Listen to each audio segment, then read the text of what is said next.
struggled to find the words when somebody asks you the question, what is your purpose? Hey there, I'm Danielle Zapchenk, and I am so thankful you are joining me today on the Parable Podcast. Please meet my guest, author and business strategist, Danita Cummins.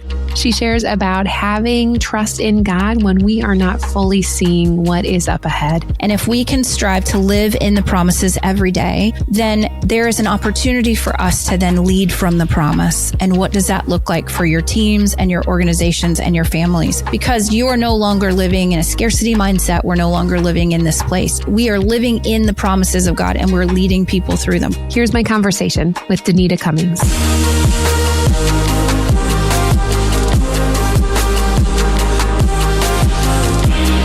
Welcome back to the Parable Podcast. I am thrilled to introduce you to someone I've never met before, but I'm thrilled to introduce you to Danita Cummins. Danita, we connected through the internet, and so here we are, just getting to know each other. Welcome to the Parable Podcast. Oh my gosh, thank you. It is so great that you let me come on, like I said, and share space with you, your podcast space. So yeah, I'm super excited. Thank you. Absolutely. I'm a note taker. I told you that before we started, and you were just sharing a couple pieces about you. And I'm like, I need to know more. Okay. Number one, you said you live on a farm and you guys have to figure out trash. As for somebody who lives in the suburbs of Chicago, like I don't even really think like we just have to get it out on Monday. Please tell me, one, how did you get to farm life? And what does garbage look like for you? Oh my gosh, this is so fun. This is the best question to start a story with. Okay. You're like trash management. So I'm originally from Oklahoma. My husband is originally from Indiana. I did have a small farm growing up. So we had, horses and cows, and we baled hay, and my dad worked in the oil field, and my grandparents are both farmers. Mm-hmm. Both my grandfathers are farmers. So we kind of come from that background, but we both joined the military. We traveled all over the world.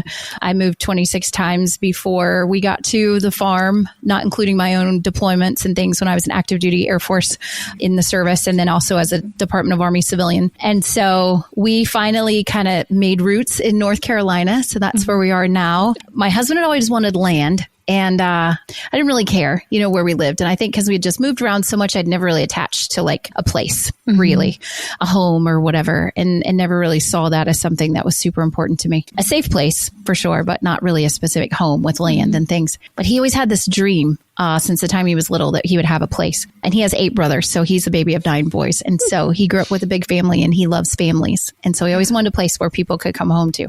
So I say that God intervened in a very powerful way. So it was like Jesus and a really great algorithm where we found this place, and it was about 2 hours from where we lived, and it's inside the Uwharrie National Forest, and it was a home that popped up on Zillow one night, and we thought, well, let's just go look. Let's just go see what it is. And we came out here, and we were in a really hard season. We have 4 kids, and at the time we had 3 of them still at home, and Mark had been deployed 9 times. So for about 10 years, he had been gone. And I remember walking out here, and he and my son just took off walking out in the woods like they had lived here their whole life. Like they knew exactly where they were going, And my daughter walked up to the pond that's at the end of the house, and she sat down. And I just had this moment in my heart where I was like, my grandbabies are going to run around that tree. Like, we're not going anywhere.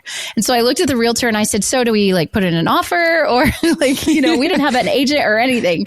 And he was like, I mean, I guess we can. And so we moved to the farm. We just kind of threw everything in the truck, sold our other house, and moved out here into the middle of the woods, literally. And got out here and realized there's no trash service and there's no internet.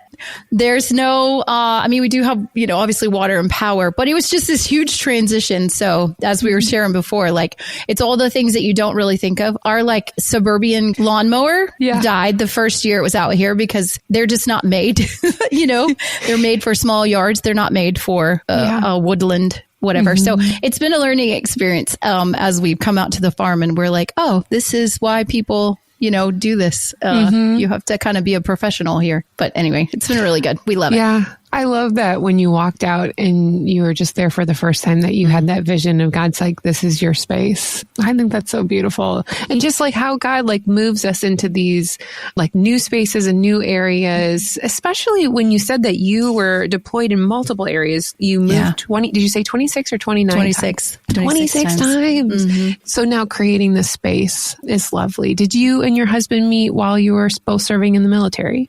We did. Mm-hmm. Was it love at first sight, or was it like, oh, I don't know about you? No, we both were previously married. Okay. And we actually, we were at Andrews Air Force Base on 9/11. So we actually, I was working that day on 9/11. And so that's a whole nother story. Oh my God. Yeah. So we didn't, he tells stories, which is kind of funny. He says the first day he saw me walk into, the workspace, he thought that I was beautiful, but then he realized I was 8 months pregnant and was like, that's clearly, you were still beautiful, yes, just it was taken. super. He says that now, and it was just this beautiful. I won't say beautiful. It was a very hard. I say that to people and not say it in a dismissive way. Like divorce is the worst and hardest thing. I've never lost a child, but I've been through divorce and I lost a parent, and it's just as devastating, right? So on all the levels of places. So I don't say that loosely, but it was. We built a lot of things. You have to unwrap a lot of parts of your heart and pain and hurt and grief and things. So God has been very good to us. Danita, you have a lot of roles in your life besides garbage manager. Can you tell us a little bit about those and what you're really passionate about? Sure. I will say I've worked for 30 years. This year is 30 years. I worked for the Department of Defense, both being, in the military and serving as a defense contractor and then as a Department of Army civilian. So I do have this great heart and passion for helping people who can't help themselves, right? And I think years ago when we came to Fort Bragg, when we came down here to the Special Operations Command in North Carolina, and I started to really see what it's like, I just had this heart to realize that in some people, God calls us to be, preachers and teachers. And I truly believe that in others, God calls warriors. And that's just a calling. And so that's kind of a theme that I've seen throughout my life as a protector and a person who's just really passionate to stand up for justice and to help people who can't, help themselves. So that's translated now. I've been serving in bivocational ministry for 14 years. So I have a pregnancy resource center that we started in 2018 called the Alpha Life Pregnancy Center through my own experiences with unplanned pregnancy and different things. So I serve in that space as a director, and we work in a crisis, outreach center. So we help women and families who are trying to find help or, make a pregnancy decision or adoption or struggling with miscarriage or infant loss or post-abortion recovery. So again, as very much the same theme, my heart of just helping people, standing in the gap for someone, who's lost or hurting. And then when I left the military service through a bunch of different experiences, lost my job during COVID, like a lot of us kind of went through, I started a consulting business. So now my time is spent half at the pregnancy center doing life. And then I serve as a consultant business strategist. So I really work with small to medium-sized businesses and nonprofits who are trying to grow their organization and help them with organizational design, strategy, and then leadership development, like all the parts inside our organization that make it tick, that we don't often understand why things are doing the things that they're doing. Danita, on the military front, was that something that was ground into you because of previous family members have been a part of the military? What was that journey like for you? So I think my dad and my grandfather were both in the Air Force and the Army Air Corps, which ended up being the Air Force. My grandfather served just for 4 years. I'll say just for 4 years, So I didn't come from a big military family per se. And after high school, I had no plan for college.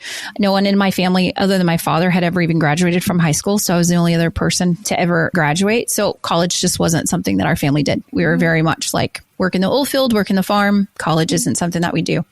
So it was very much a kind of an intervention moment where my boss, I was working at a restaurant and he was in the Navy as a reservist, a pilot. And he came to me one day and when I was a high school senior, he said, what are you going to do for college? And I said, well, I probably won't go to college. Like that's not what we do. I'm not going to do that. And he said, well, have you considered ROTC scholarships in the military? And I was like, nope, don't even know what you're talking about. So he said, well, and this was in the 90s, right? Where everything was on paper. And so he's like, well, I'll get the applications for you and I'll bring them to work and I'll help you fill them out if that's what you want to do. And I was like, sure, I don't know what you're talking about, but it sounds like, sure, why not? I'll try it, And he asked me this question, which I laugh now at my 18-year-old self, but he said, well, do you want to apply for the Army or the Navy or the Air Force or the Marine Corps? Like, what do you want to apply for? I said, probably the Air Force and the Navy because I don't want to wear green.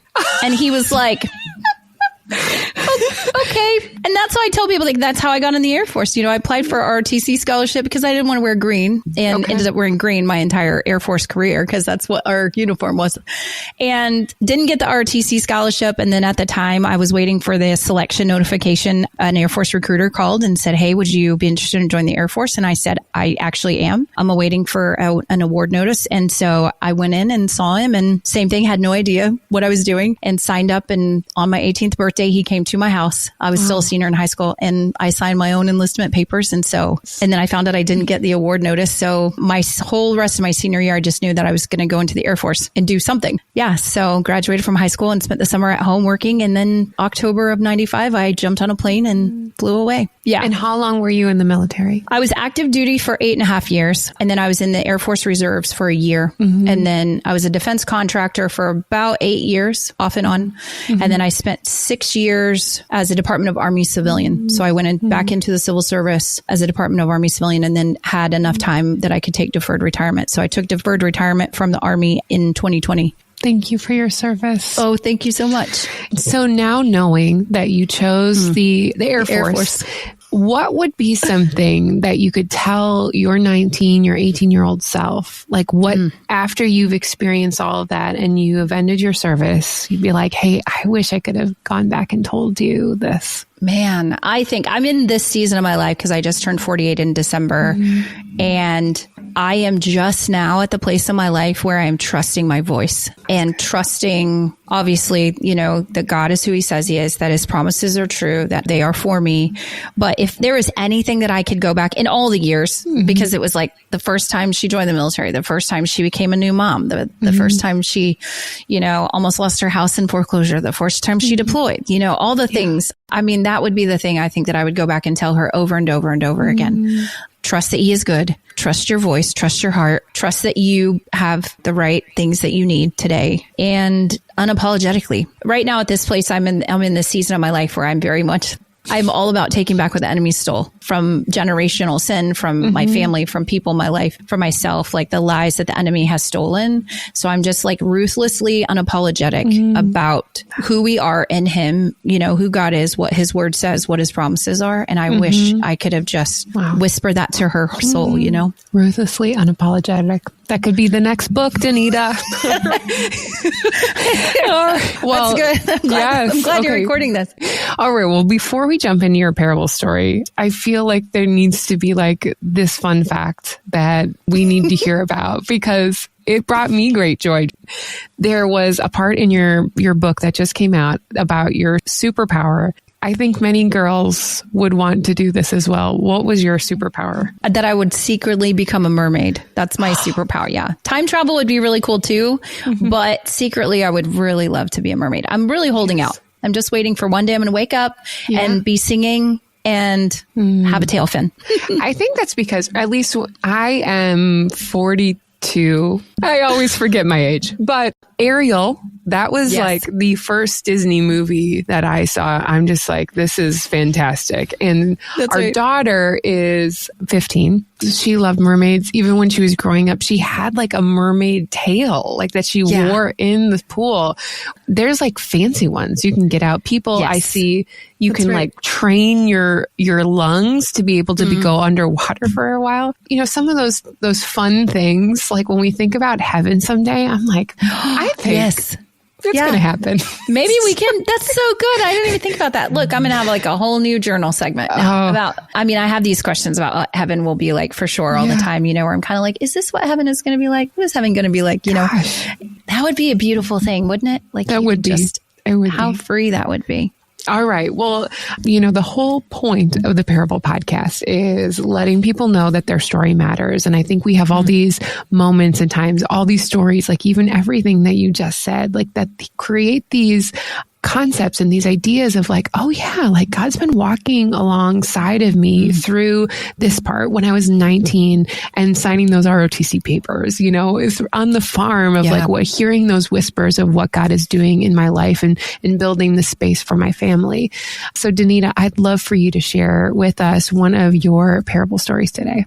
I think the one that comes to mind that when I try to look back, like you said, how can I sum up all these years? And I go back to this a lot. Even today, actually, it's an interesting because I was having a conversation with a colleague today and with my husband. But it's the story of the Israelites in Exodus 13 where they're wandering through the wilderness and they're following a cloud. And it just blows my mind because like we go back to the simplicity of it. Like I'm from Oklahoma, right? I've seen stores and they come up, in storms and they just like, before you know it, like there's a massive storm cloud in front of you and it goes away. And so I always think about that story. And I have spent so much of probably the last few years of my life and my leadership journey really in this space of like, what was it like to follow the cloud every day? Like what color was it? Like, was it gray or white or black, right? Like these very tactical questions that we have sometimes when you read the scriptures and you're like, was there a cloud watcher? Did he like call it? And he was like the person that was his job to tell people when it moved, because the scripture tells us, right, that it was a cloud by day and a pillar of fire by night. And so A.W. Tozer does a great job. He has a wonderful book where you can read it, where he talks about that and the faith and the trust and the unknowing of you don't know where the cloud is going. You don't know where God is moving. You don't really know. And all you can do is follow the cloud. But the beautiful lesson for me that I've learned and I still learn is that that's all God asked me to do. God did not ask me to move the cloud. He did not ask me to hold it. He didn't ask me to plan it. I didn't build it, right? I'm responsible to follow the cloud and to keep my eyes on him and to see where he is going. And so I think for me, if there was one lesson that I continue to go back to all the time in seasons of unknown or seasons of confusion or doubt or whatever, or purpose, which is a lot what the book is about, this concept of purpose, is going back to just trusting that he is good and that, just follow the cloud. So I say that in a lot in ministry as we've built a ministry over the years. For example, like I would say to people, like, we're just following the cloud. Yeah. I don't know. So my job is to wake up today, see where the cloud is, follow the cloud, rest when the cloud tells me to rest. That's so good. Danita, I was just having a conversation with a friend. She was asking me to share a devotional for a group that we're gathering for this weekend. And I think that this is so helpful because we were talking about like how people have these expectations of their life, or we control things, or we're think, and then even on your website today, you posed the question of like, what happens when life disrupts your carefully crafted plans? Right. And that happens more often than not. And just having this concept of like, when that happens, to just follow the cloud. But that can be really hard. That can be really challenging. Can you talk to me about a time in your life where it was really hard to follow the cloud, or that transition of like finally figuring that out for yourself? I think there are a lot of seasons in my life and big things, like big global things, right? Like 9/11 and deployments and unplanned pregnancy and all of these, they're really big, hard things, divorce. And, when my dad passed away, I have a really good friend who passed away last summer from stage 4 metastatic breast cancer. And we walked through that with her for 5 years. She was 30 when she was diagnosed, 32. And like, there are so many moments, I think, in my life now, fortunately I can look back and say, these were really hard moments and they shake you and your faith. And I think where I sit today in this place is like deep down inside, I think all of us, whether we know it or not, we're asking this question, like we need a truth that we can anchor ourselves in that never ends. And so we know that, I think, from a faith-based perspective, like as Christians, like I know that God is good. I know the gospel says Jesus is the source of all truth, right? That everything in God's purpose is found in Christ alone. We know that at topical level, like in our mind, but then there's this truth of like knowing, like in your soul, like, like it grounds and centers you and gives you that peace that whatever is happening tomorrow, you're still going to trust in that. And so for me, the transition has come from me, and I've done the same thing, like you're saying this, like, what is my purpose, right? So that was really the impetus of the book, is this question that we're all asking ourselves, what is my purpose? But then we put purpose into so many titles or so many roles or so many things. And then I would watch through my own life, those roles ended. Like I could have said my purpose was to be a warrior. That's what I could have answered that question to you when you asked, but I'm not a warrior. I don't wear a uniform. And so that role ended. But who I am as a person, a woman of faith, and as a protector, that didn't end, or I could have said my role was to be a wife. Well, then that marriage ended. And I didn't have that role anymore. Or heaven forbid, I have really good friends and they've lost children, right? And we can believe in families are eternal because that's what the scripture says, that God creates all family in heaven before he creates them on earth in Ephesians. But there are so many moments in my life where I have seen this, like, oh, my purpose is this, and then it ends or it unravels. So I got to the place where I started to ask the questions just for my own personal selfish nature of like, Lord, is there another focus? Like, am I supposed to be chasing after purpose? Like, what is the purpose? What's my purpose? Or should I rest in something else? And it really came to the place where I truly believe my job as a Christian is to rest in God's promises. Like, it's his purpose and he owns it and controls it like the cloud. But my role is to rest in his promises. And he's given those to me freely, right? There are thousands of promises that God has given us. And so that has radically changed my entire perspective about purpose, about faith, about trusting in God, about belief that he is good, right? That he is for me, that his promises are for me. The provision will be there. The love is there. The grace is there. The wisdom is all the things that he promises in his word. And it has radically shifted, my perspective of being able to then see something in front of me and be like, I don't really understand what's happening, Lord, but I know that you're good. I know your promises are for me, and I am going to go after those with all that I have. I love that you said it's a radical shift because it is a complete mind change. I remember in college, The Purpose-Driven Life, it came out. Yes. I mean, our whole church did it. I think every church in America did that book. And so, we can become ingrained in this idea of purpose or roles. I've known a couple people who've been retired recently, and that, it completely boggles their mind because they're like, oh, this was my role. This was my purpose for X amount of years. And so, to have that radical shift is beautiful, but it's also that hard change. If you were able to kind of just share a couple tips of how we can navigate that, how can we kind of continue to implement that in our life, what would be some of your suggestions? So I had these same conversations as we were writing the book, and I had an amazing book coach, and she'd come to me every month. She was like, I don't know. How are you going to get there? Show me how you're going to get me to the end goal. I hear what you're saying, but I don't see it. And so I think there are, from my perspective, there are 3 stages to it. And this is really how the framework of the book is built. So the first piece is understanding the psychology and the theology of what purpose is. So there is an academic part of how do you define purpose? If you ask a person, what does purpose mean to you? We all have different answers. It's meaning or destiny or calling or purpose, but those aren't actually the same thing. And so purpose has a very specific definition. It's a goal that's personally meaningful and has impact beyond yourself, right? So if you were to take your life, Danielle, you would be like, what is your purpose? Your one sole purpose in life? Other than being maybe a woman of faith, whatever that role is for you to share God's love with the world and do those things, it's very difficult for us to just quantify one goal. I've had 100 goals. I want to be a mermaid. I want to scuba dive the Great Barrier Reef. I want to go to outer space and travel to outer space. But that's not my purpose. Those are just things I've done. And so when I start to shift my perspective, I start to see that, maybe my purpose is not in this one thing. So that's the first part. And then understanding that in the scriptures, when we quote these verses, Romans 8:28 or any of the other ones where we talk about purpose, Jeremiah 29:11, it always comes back to the promise, or it always comes back to God's purpose. It's God's purpose found in Christ Jesus. And that for me was phenomenal, because then I started to see God's purpose is in Jesus always. And we know that, but what does that look like in my daily life, right? So that's the first kind of part. And then there is a psychology of purpose anxiety. There's a lot of writing on it. There's a lot of academic research about that anxiety that it causes us, the doubt and overwhelm and insecurity. And I don't know that we really define it as anxiety, but in 2014, Larissa Rainey did, kind of coin the phrase purpose anxiety. And that for me was very freeing, because now I have language around how I'm feeling. And it lets me see that it's not just, in my mind. So the first part is that. The second part is that we put purpose in so many things. We put it in our identity, in our performance. We put it in our pain, which is a really big one, right? We always say in the church, if there's a purpose in the pain, then it will matter.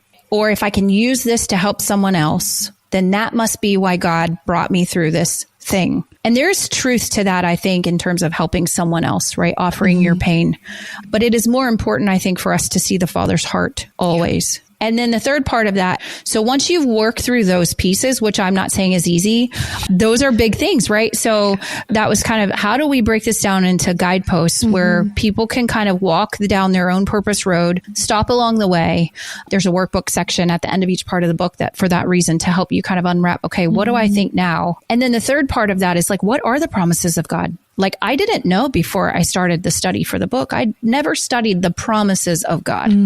And they're everywhere. They're everywhere. There are thousands of them. I think in the research, it was like different people have opinions, but there are over 8,000 promises that God has given us in his word.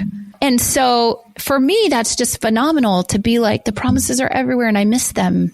That's kind of the three parts of it, is like acknowledging that there is way more going on under the surface than we really understand. And then really getting clear on what the definition of purpose is. Like, how do we really, and then we can quantify it and measure it. Yeah. And then what are those idols of purpose? I say in the book, like the idol of purpose. How did it get upside down? Because sometimes I think, to your point, it does. Yeah. And we don't mean it to. There's nothing wrong, because we all want to be good stewards at the end of our days. We want to know that our time, talents, and treasures mattered. We do. And that's good. But how does it flip upside down? I love that. I love that you said acknowledging the promises of God, because sometimes we don't see them. I think that's so huge, of just like understanding and being more attuned to how God is moving in and out of our life. And also as we're reading the Bible, as we're experiencing God within community and prayer, you're right. I think like that idea of idol of the purpose gets forefront. And I think that's easy for people who are Christians, because you're like, but we're doing the work of God and we're missing out on those pieces. Share with me a little bit about that idea of like having purpose as an idol, because I think for some of us to be like, wait, what do you mean by that? Like, I thought this was a good thing. Right. Your thoughts on that? I think that for me, I go back to the place in the Bible, like God called us to two things. And this really culminated in a youth group. We were working youth group studies, but it was more so I could see it with a 15-year-old freshman and a single mom at the pregnancy center. And one of the women who's in my Bible study group, who's doing small group with me, and my 93-year-old grandmother. And they're all saying the same thing, right? What is my purpose? What is my purpose? And I was like, the gospel has to be true for everyone, or it's not true for anyone. So the gospel has to be true for, a single mom with 4 kids, or a woman who's handicapped, who is like, it has to be true, right? We believe that the gospel is the truth. So what is the truth of those places? So that, I think, is part of it, is just really having that peace, knowing that we're all asking the same question. So there's great grace. So I went back to the place where I was like, but God did not tell us to find a purpose, like a hidden Easter egg hunt. Like and we're all guilty of it, but it's like, we're chasing it. So then the idol of purpose is like, that's what I'm focused on. I'm focused on where's my purpose. And if I can find my purpose hidden in the world somewhere, then I will have arrived at some place that God told me to, but it's a mystical mystery and I'm supposed to figure it out my whole life. Like, that's not how God works, right? God is not a God of confusion. So that was really the beginning part of trying to unwrap the idol of it and how it looked on the outside, right? Like looks in reverse.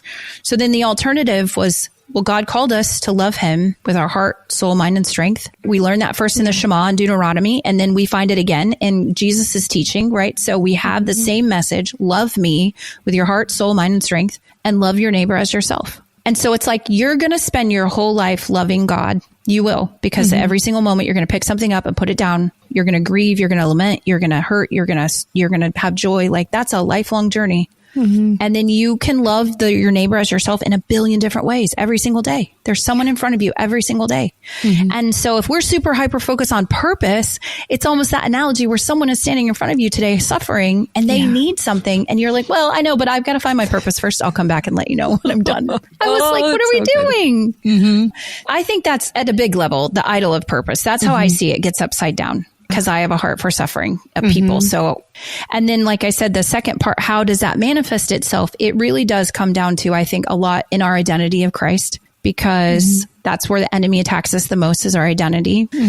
And so we have to know that our identity is found in Christ Jesus. And that's a whole unwrapping, depending upon your history and where you've been and things that have happened to you and what the enemy has allied to you. There's the performance piece of it, when purpose becomes performance, because again, I'm guilty of it as well. Like when I have a coveted badge around my neck and I have a title, right? Then there's, I find my identity in that. And in our pain, we kind of wear that on the outside, or a badge of, whatever. So I think those are the big 3 pieces where I see purpose, the idol of purpose, and not by intention, like you said, not malice intent ever. Yeah. I love the direction of how you've created this thought process and this framework of this book. Again, Danita's book is Promise Over Purpose. As we wrap up, I would just be interested to know, this is literally like a child being born. When you birth out this book into the world, I mean, you spend so much time and effort and thought process going through what this book is supposed to mean. And as you're writing this for faith-driven leaders, what is ultimately your hope for them as they're writing that? You don't necessarily know where they're encountering this in their life and their faith journey, but what would be your hope? I think when I originally started, it was to just ease the anxiety for the person who doesn't maybe get to say out loud that they are really struggling with this thing called purpose, and to give them a place to just lay that down for a minute and be like, it's okay. You're not alone. These questions have been asked since probably the beginning of time. Yeah. And so that's the first part. But as I've grown through it and the discovery journey of writing the book, I say that now, like on this side of it, like if all I ever got was the lessons that God taught me and to be able to see his promises every day, that's so good. But what I live in now is just helping people to understand that I believe our purpose is to let all of God live through all of us. And that's a lifelong journey. And we can find true peace, which I think is what the world is so looking for, is just the peace of living in God's promises every day. And if we can strive to live in the promises every day as leaders and as people and as Christians, then there is an opportunity for us to then lead from the promise. And what does that look like for your teams and your organizations and your families? Because you are no longer living in a scarcity mindset. We're no longer living in this place. We are living in the promises of God, and we're leading people through them, which very much, if we go back to the Israelites and Moses and what he was called to do, there was uncertainty and doubt and fear, but they lived in the promises of God every single day. And that's really my hope, is that for faith-driven leaders, of course, but for anyone who's struggling to just find a place where it's safe, where they can lay down their purpose questions. And then tools for them to be able to recognize and live in the promises every day, to start to lay some of that anxiety down, and then hopefully find a way for them to lead others. Well, this is such a thought-provoking episode. I'm so glad we connected, Danita, because I really think that this is so encouraging. And also, like you said, just like to ease the anxiety, whether you believe yourself is a leader or not. And I do believe everybody is a leader in some way. There is such promise over your life, and just like focusing on that and following the cloud is always going to point us in the right direction. So thank you so much for your time. If people wanted to get connected to you or grab Promise Over Purpose, how can they do that? So they can totally just go to promiseoverpurpose.com, and the URL will direct them to the book website. It's on Audible, which is super exciting. I wrote the music that you hear in the intro and stuff. Lovely. So I'm super proud of that. And then my website is danitacummins.com. So they can find all of the details about extra pieces on there. We'll have everything in the show notes. Danita has a podcast as well. You can listen to us back to back. Boom. That's right. That's right. Boom, boom. Oh, well, thank you, So Danita, so much for being on the Parable Podcast. Thank you very much. It was very much a blessing. Wasn't that an enlightening conversation? I know for some of us who are struggling with purpose, maybe we idolize it, or frankly, we just need the reminder of God's promises. I really appreciate Danita's perspective. To connect with her, simply visit daniellezapchenk.com for details. If this episode really made an impact on you, would you consider subscribing or liking, whatever it's called on your platform that you're listening to the Parable Podcast, and maybe even writing a review, or better yet, maybe you know someone that could be encouraged by what Danita said today, and pass this episode along to them. Here are 2 reflection questions from our time with Danita. Number 1, how can you follow the cloud today? Just like Danita shared about the story of the Old Testament, how the Israelites are following the cloud, what is your one next step? How can you continually follow that cloud of God in your life today? Number 2, to ease your anxiety, if you are in this seasonal shift, there's some changes going on in your life, or you feel stuck, what is one promise of God that you can hold on to today? This episode was edited by my husband, Eric Zapchenk, and we hope you were encouraged to think about your own parable story. Remember, your parable showcases how God wants you to focus on the cloud and his continued promises. We'll see you back again next week on the Parable Podcast.